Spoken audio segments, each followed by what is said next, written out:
it's Andrew Huang, and today we're going to be looking at some really interesting music software and hardware and other, and I think there will be something really inspiring for everybody in here. These are all finalists and winners of this year's MIDI Innovation Awards who are sponsoring this video. Their mission is to celebrate innovative MIDI products and accelerate the adoption of MIDI 2.0. All the finalists were decided by a public vote, and then a panel of experts with very different backgrounds went through a ranked voting process to figure out who the winners should be. I wasn't part of the voting, but I had a call with these folks, and they're all so thoughtful and they care so much about music and music tech. So without further ado, here's the first category, commercial hardware products. First up, we've got the VSN1 controller from Intech. This is the newest addition to their grid lineup of MIDI controllers. Any of their controllers can magnetically snap together, and then they're all powered off the same USB. I'm not sure what the limit is there, but I've had a lot of them connected together. I've actually been working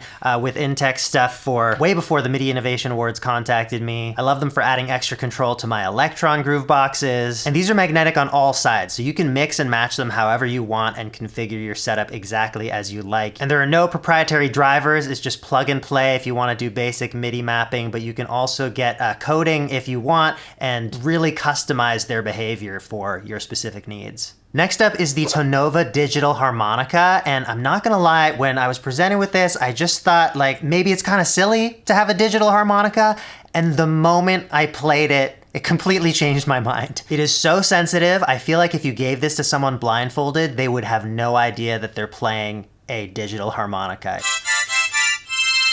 It responds very sensitively to your breath, and it also responds differently to your exhales versus your inhales, which of course you probably know is an important component of playing harmonica. Discussing with the judges, we thought this might be the smallest MIDI breath controller in the world. Couldn't think of or find another one. And you're not limited to just harmonica because it's got a bunch of different built-in sounds, but also it will output MIDI, so you can just use it as a breath controller. And then there are things that a digital harmonica do that a normal harmonica can't, like you can set it to monophonic. So no matter how you're blowing, you're just gonna get precisely one note at a time.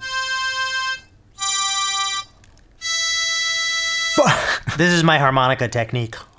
There are built-in effects, which might be handy if you're gigging with this. And then something else you can do with a digital harmonica that you can't do with a real harmonica is retune it. So you can fully change the key that it's in, but you can also do fine tuning if you need to adjust in a situation where maybe people aren't in perfect concert pitch. And the winner in the commercial hardware category is Native Instruments with their Complete Control S-Series Mark III MIDI controllers. This is the 88 key version. It has one innovation that I think is the first in the world, where it's a hammer action keybed with polyphonic aftertouch. So that's never been seen before, and then there are a few other things going for it. In the world of keyboard MIDI controllers, I mean, they've been around for so long, they've been iterated on forever. I don't know that we're gonna see massive amounts of innovation here, but I do think these are some of the best keyboard controllers we have ever seen. I've been using NI stuff for years, decades, more than one decade. You know what, this is a lot to rest on my knees. Let's cut to B-roll and I'll put this away. They've got nice grippy and heavy duty pitch and modulation wheels, which I prefer over the keyboards that do those with touch strips, but touch strips are great too, and so they have also given you a touch strip. And then there are a number of features that Native Instruments has done for years, like the really tight integration with their plugins. The LEDs above the keys are really nice, and they can show you different scales or different ways that contact instruments are configured. And then as one final thing that's new, it is MIDI 2.0 ready. So MIDI 2.0 is new. It's not fully integrated or widely adopted across music tech, but for devices and software that do support it, the Control series can take advantage of that bidirectional communication, the higher resolution, profiles, property exchange, so it should be future-proof for a long time. The next category is hardware prototypes. These are non-commercial products, although some of them might become commercial one day, but they just show tremendous innovation. So the first finalist is Database. Love the name. This was created by a musician, Scott Mulvihill, who's outfitted an upright bass with all kinds of LEDs and MIDI triggers. So it runs on an Arduino and can be fully reconfigured with code. It has a lot of capacitive touch triggers and can send MIDI as well as receive MIDI for things like triggering the LEDs in sync with music happening in Ableton. If you watch Scott perform with this, it's really amazing. There's just this beautiful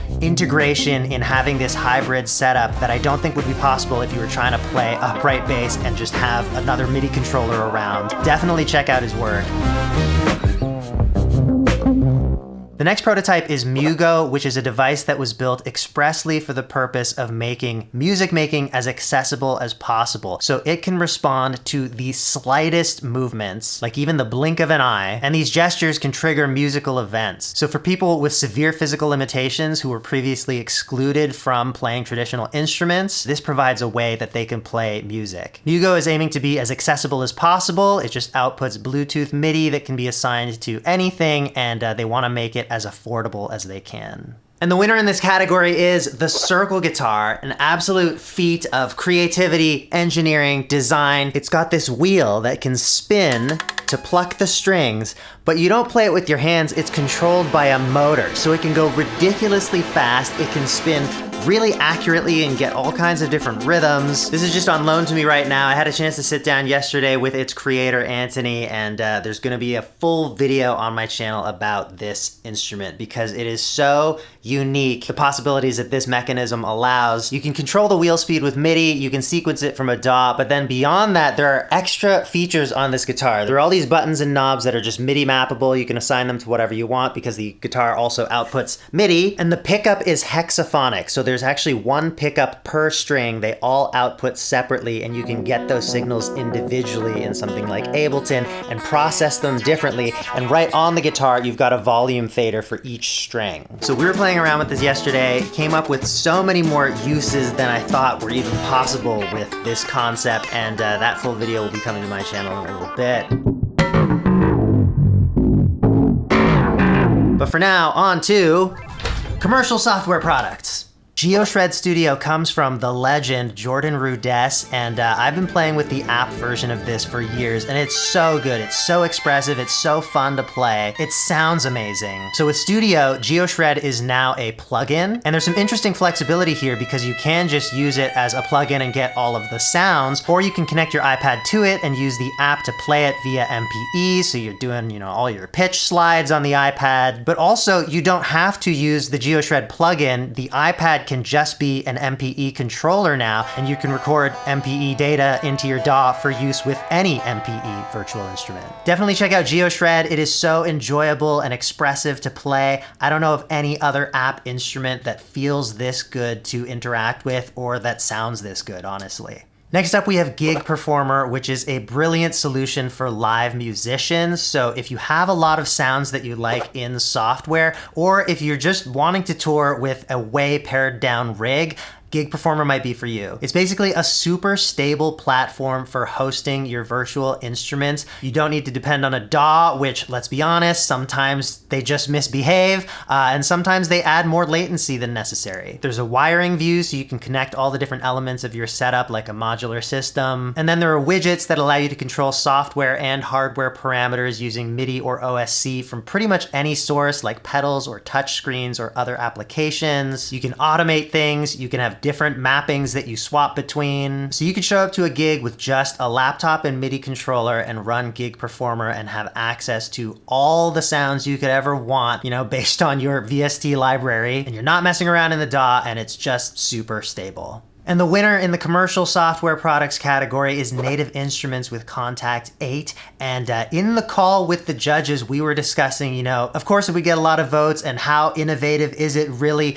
But the point that came up was, how many other pieces of software can you think of that have made such a breadth of amazing quality sounds available and accessible to people the way that Contact has? And as well, it is a platform that other developers can build on for releasing their own virtual instruments. So it is doing things that not a lot of other software is doing, and they're still continuing to come up with some new ideas. So new to Contact 8, they've got these tools called chords and phrase. So the chords are collections of chord progressions. Each preset is 7 chords, and they're repeated across the white keys in every octave. So you get different voicings, you can randomize, you can humanize. The chord names are shown, so that can help you learn how different types of chords are constructed. And then you can also drag a progression or an individual chord as MIDI to your DAW. So you're not stuck working in Contact if you happen to come up with something that you want to use with another virtual instrument. For the phrase tool, you've got the same basic setup and features as chords, but here you can create a lot of variation in the phrases by rotating rotating and inverting the notes. You can randomize and invert either globally or for just a selected slot within a pattern. There are some editing options, and you can also drag any of this MIDI to your DAW. So just an interesting way to generate inspiration. It's a lot more than just a pack of MIDI melodies. Kontakt 8 also adds Leap, which is a feature that allows you to trigger different sounds, which can be the ones that come with it or your own.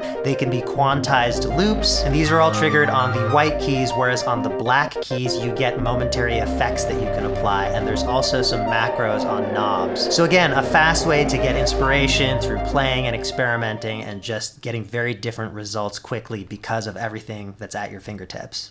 Now let's look at software prototypes. First up is M2TM Notes, or MIDI to the Max Notes, and actually I just had a look and it looks like this is now released as a product. It's not a prototype anymore, so it's available if you're interested in it, and it's pretty cool. It allows you to type MIDI into Ableton using note names, chord symbols. There's syntax for duration, velocity, gate, probability, and lots of other parameters that are supported in Ableton. So if you learn the handful of commands that make up the script, you can generate MIDI much faster than you could by clicking and drawing it. You could also write ideas down when you're away from the computer and then paste it in. You can even do live coded music with it because you can let Ableton loop a clip and you can be typing and updating the MIDI in real time. And beyond that, there are advanced features like arpeggiation, chord strumming, automatic voice leading, swing, scale quantization, drum pattern generation. You can randomize all note attributes, and you can even generate random harmonies.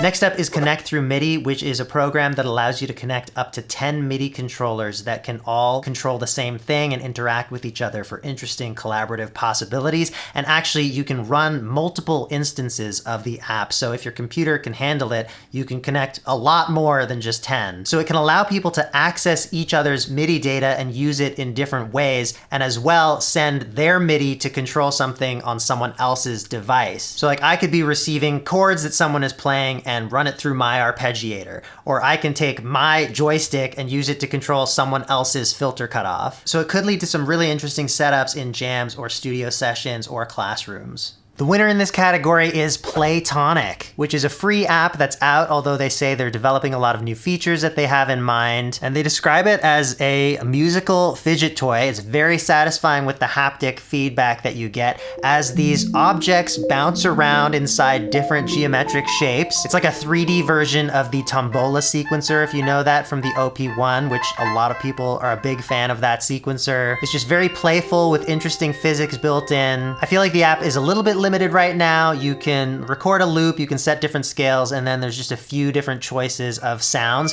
but they are planning on adding MIDI output, so eventually you'd be able to use Playtonic for all that kind of quirky, arrhythmic sequencing fun on anything that accepts MIDI. In the MIDI 2.0 category, two of the finalists were Connect Through MIDI and Kontakt 8, which we've already talked about, so let's just get to the winner, Azatek. This is maybe a little behind the scenes or nerdy, but I think the implications are very exciting for a lot of musicians. They're developing technology for keybeds that will make it more affordable and non-proprietary to do positional sensing on a keyboard. So if you like what is possible with the Expressive E Osmos or the Arturia Polybrute 12, where the full travel of the key is sensitive and can be assigned to different parameters and is very expressive and fun to play with. This development from Azatek looks really promising because it will make it possible for any keyboard manufacturer to include that type of expression. Other solutions to this have typically involved optical sensors or Hall sensors, which uses electromagnetic fields and detecting the changes in those. And Azatek is working with inductive sensing, which is a different thing with magnetic fields. I'm not knowledgeable in this. And what they're doing, they believe, leads to a better output signal and is more affordable and more accessible. The last category is the artistic or visual project or installation. The first finalist is 8-Note. This is a very fun looking MIDI sequencer that is very tangible and physical to interact with. I haven't experienced any of the projects in this category. I have to go off of the videos, but it looks like you place something like ball bearings into these sliding contraptions, and so you can compose rhythms by the placement of those little objects, but you can also slide them around to kind of reshuffle what rhythms are happening. I thought my modular system with like physical buttons and switches was so fun and interactive, but now I'm like, oh, I wish I could just like pick up the whole sequence and move it. That would be fun. So I guess that's the big thing with 8-Note is even more physicality with MIDI sequencing. Monotype MIDI is an app that converts words to notes in real time. They also put together a really cool oscilloscope visualization of what is being fed into the MIDI generator. So they came up with a translation layer between the letters in use and the length of words and converting that to MIDI, which leads to interesting results that have a bit more structure to them than a lot of typical randomly generated MIDI, which can be kind of all over the place. But because language and the alphabet already have these inherent structures, feeding monotype MIDI a bunch of text will produce something that, to my ears, feels a little more musical than just any random signal. And the winner in this category, again, features Jordan Rudess, and it is Jambot. This is an approach to live performance that blends human playing with AI-driven improvisation. And in this case, the AI was just trained on Jordan's playing. So he's kind of duetting with himself. And they put together this beautiful robot backdrop thing that's like leaves that turn in accordance with what the AI is producing, and there's also lighting cues that go along with it, so the audience can really tell when the AI is doing something versus when Jordan is doing something. And you know, we're at the very beginning of what is going to happen with AI and music, and I think here is something that we haven't seen really before, and that I hope most people would agree is not unethical in the way that some of the things that train on musicians can be. It definitely feels like we're just glimpsing the potential. Really interested to hear your thoughts on any of these things. Drop a comment. Thanks for watching, and I'll see you next time.